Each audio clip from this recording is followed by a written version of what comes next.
अग्निपथ योजना सही है या फिर गलत? देश की बेरोजगारी को समाप्त करने के लिए कौन कौन से सुधारवादी कदम उठाए जाए? मुझे ऐसा लगता है कि वर्तमान सरकार के पास विद्वान लोगों का भारी अकाल है। इनके पास अच्छे लोग नहीं है जो इन्हें सही सलाह दे सकें। राष्ट्रभक्ति, देश के प्रति समर्पण, राष्ट्र के प्रति सम्मान, राष्ट्र के प्रति सजगता, देशवासियों की सुरक्षा के लिए मन में उदारवादी मनोभाव का होना बहुत ज़्यादा आवश्यक हो जाता है। वो देश और समाज के ऊपर न्योछावर होने की लालसा रखता हो तो ऐसे लोग भारतीय सैनिक बनते हैं।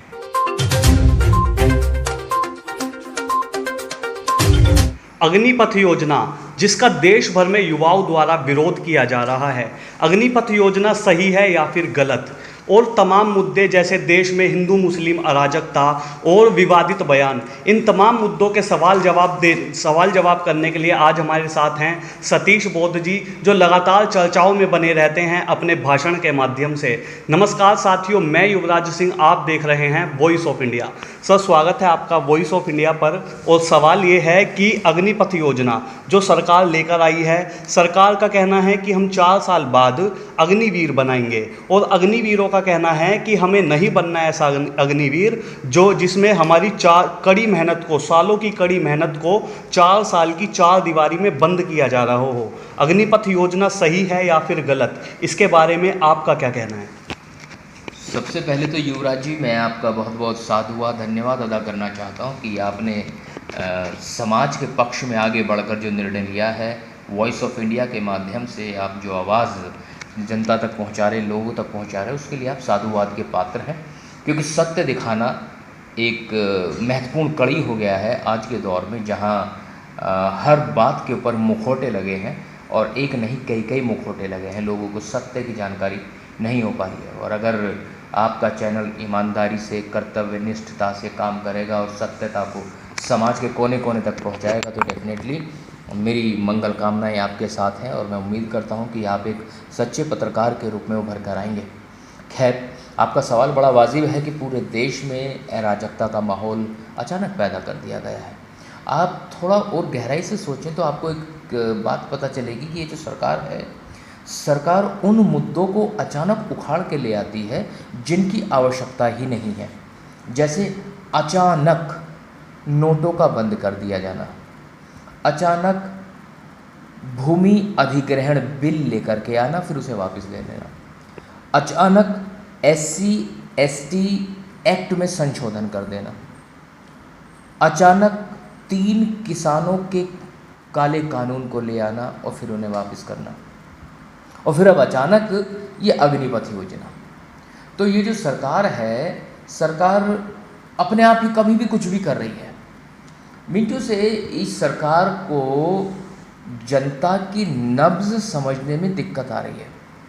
इन्हें नहीं पता कि देश की आर्थिक स्थिति को सुधारने के लिए कौन कौन से सुधारवादी कदम उठाए जाए, देश की बेरोजगारी को समाप्त करने के लिए कौन कौन से सुधारवादी कदम उठाए जाए, इन्हें संबंध में कोई जानकारी नहीं है। मुझे ऐसा लगता है कि वर्तमान सरकार के पास विद्वान लोगों का भारी अकाल है। इनके पास अच्छे लोग नहीं है जो इन्हें सही सलाह दे सकें।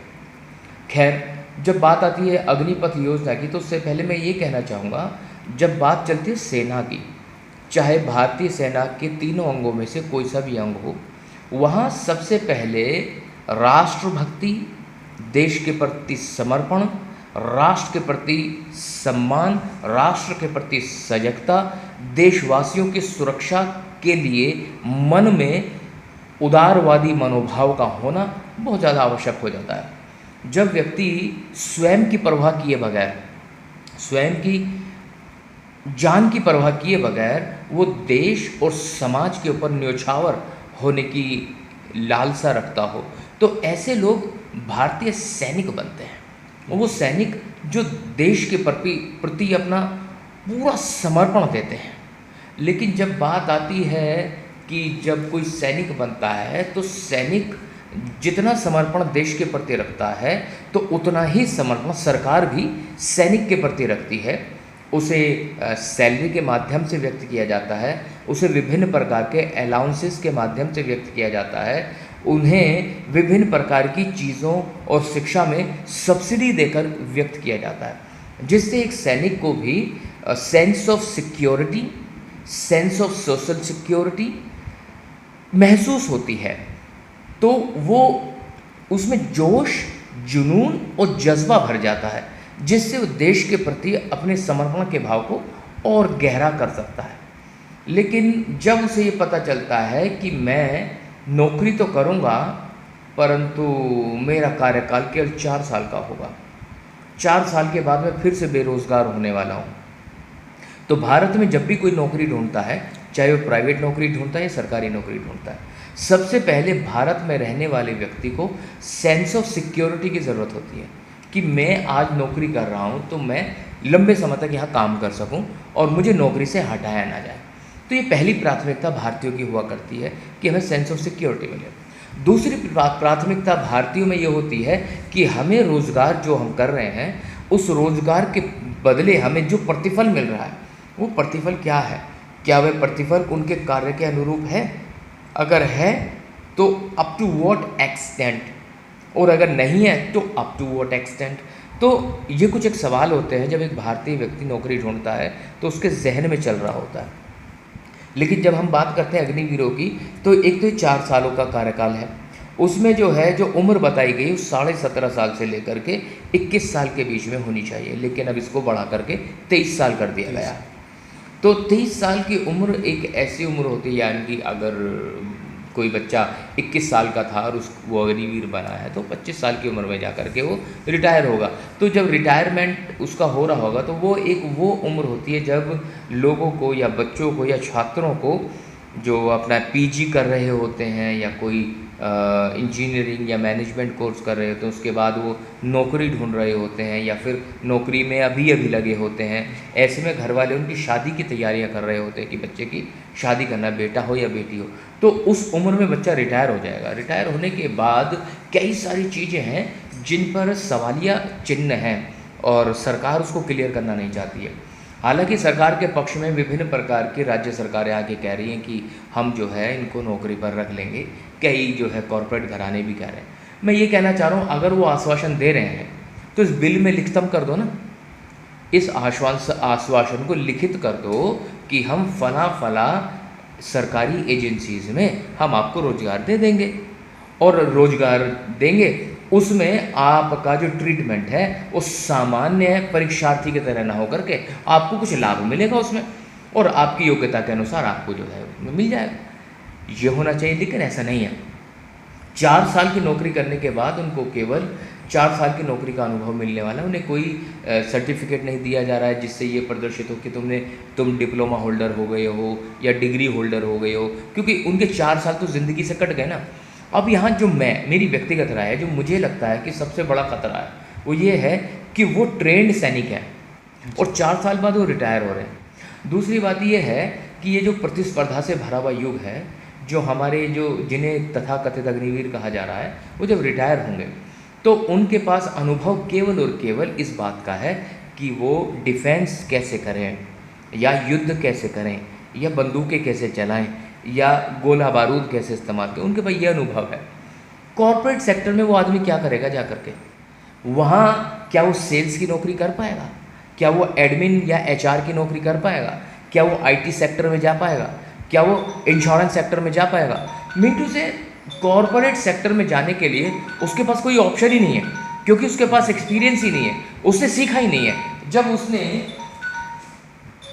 जब उसने सीखा ही नहीं है और उसे केवल बंदूक चलाना आता है, तो कॉर्पोरेट सेक्टर उसको हो सकता है गार्ड की नौकरी दे दे जी। और गार्ड से ज़्यादा क्या ऑप्शन रखा जाए? जैसे मैं अगर सेल्स करता हूँ तो मुझे सेल्स के सेगमेंट में ही बढ़ोतरी मिलेगी ना, क्योंकि मेरे पास अनुभव ही सेल्स का है। अगर मैं कंप्यूटर प्रोग्रामिंग करता हूँ तो मुझे कंप्यूटर प्रोग्रामिंग के फील्ड में ही नौकरी मिलेगी। अगर मैं एचआर में नौकरी करता हूँ और एचआर का काम मैंने सीखा तो मुझे एचआर के सेगमेंट में आगे जाने का मौका मिलेगा। तो कॉर्पोरेट सेक्टर जो केवल और केवल प्रॉफिट बनाने के लिए काम करता है, सरकार लाभ के लिए काम नहीं करती, सरकार जन कल्याण के लिए काम करती है।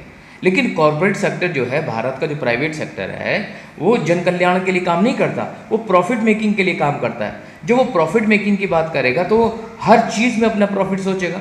जब हर चीज़ में अपना प्रॉफिट सोचेगा तो वो व्यक्ति जिसे केवल बंदूक चलानी आती है उसको एचआर में क्यों रखेगा?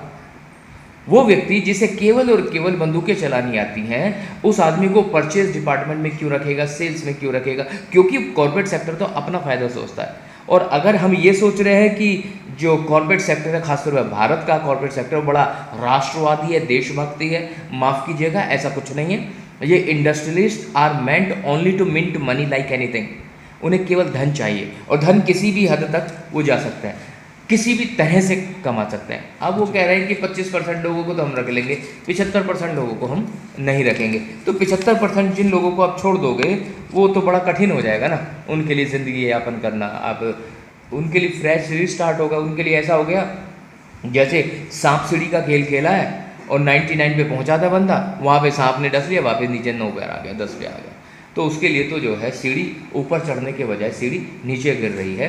तो मैं यहाँ पर छात्रों के साथ हूँ, इसलिए छात्रों के, क्योंकि वो जो नौकरी थी, जो तैयारी कर रहे थे सैनिक बनने के लिए, कुछ ऐसे बच्चे थे जिनके कई राउंड क्लियर हो चुके थे, रिटर्न का हो या फिजिकल का हो या मेडिकल बाकी बचा हो, कुछ ऐसे राउंड 1-2 राउंड बाकी बचे हुए थे, या फिर जिन बच्चों के नंबर आ भी गए थे, तो वो लोग अपनी तैयारी में लगे थे अगले कदम को क्वालिफाई करने के लिए। लेकिन उनकी भी वैकेंसी को इन लोगों ने समाप्त कर दिया। जैसे उनको समाप्त किया तो उन्हें तो दर्द होगा ना भाई, और जब दर्द होगा तो फिर वो सड़कों पे उतरेंगे। यही कारण है सड़कों पे उतरने का। तो मुझे कई बार ऐसा लगता है कि वर्तमान सरकार बेरोजगारी, महंगाई, चरमराती हुई अर्थव्यवस्था जैसे गंभीर मसलों से जनता का ध्यान भटकाने के लिए कुछ ना कुछ ऐसा शगुफा छोड़ देते हैं कि हम जनसाधारण का सारा माइंड डाइवर्ट हो करके कहीं और चला जाए। आज आप देखिए टीवी पर केवल अग्निवीर और अग्निपथ चल रहा है। कोई भी भारत की चरमराती हुई अर्थव्यवस्था के बारे में बात करने के लिए तैयार नहीं है। भारत की अर्थव्यवस्था इतनी ज़्यादा चरमरा गई है कि पहली बार हुआ है कि रिजर्व बैंक ऑफ इंडिया का फंड तक इस्तेमाल कर लिया गया। रिजर्व बैंक ऑफ इंडिया को बढ़ती हुई महंगाई का लगाम लगाने के लिए उन्होंने रेपो रेट में बढ़ोतरी की है। रेपो रेट जो 4% हुआ करता था उसे 4.4% कर दिया गया। इसके अलावा अगर आप बाज़ार में जाएंगे तो बाज़ार का हाल ये है कि 70-80 रुपये किलो या लीटर बिकने वाला सरसों का तेल आज 190 रुपये या 200 या फिर उससे भी ज़्यादा महंगा बिक रहा है। विडंबना यह है कि महंगा बिक रहा है, चलो खरीद रहा है आदमी किसी तरह से, लेकिन वो भी प्योर नहीं है। तो इस देश में एक तरफ महंगाई है, दूसरी तरफ यहाँ पर भ्रष्टाचार लोगों के खून में भरा हुआ है कि आपसे पैसा तो पूरा लेगा लेकिन आपको बदले में जो प्रोडक्ट है उसकी quality up to the mark नहीं मिलने वाली है। तो ये कुछ एक चैलेंजेस हैं। इनसे ध्यान भटकाने के लिए वर्तमान सरकार अग्निपथ जैसी योजना या अग्निवीर जैसी योजना लेकर के आ रही है। उससे क्या होगा, देश में अराजकता का माहौल पैदा होगा। ठीक सर, बहुत बहुत साधुवाद इन तमाम मुद्दों पर चर्चा करने के लिए। ऐसे ही वर्तमान समय से जुड़े हुए तमाम मुद्दों को जानने के लिए आप देखते रहिए वॉइस ऑफ इंडिया।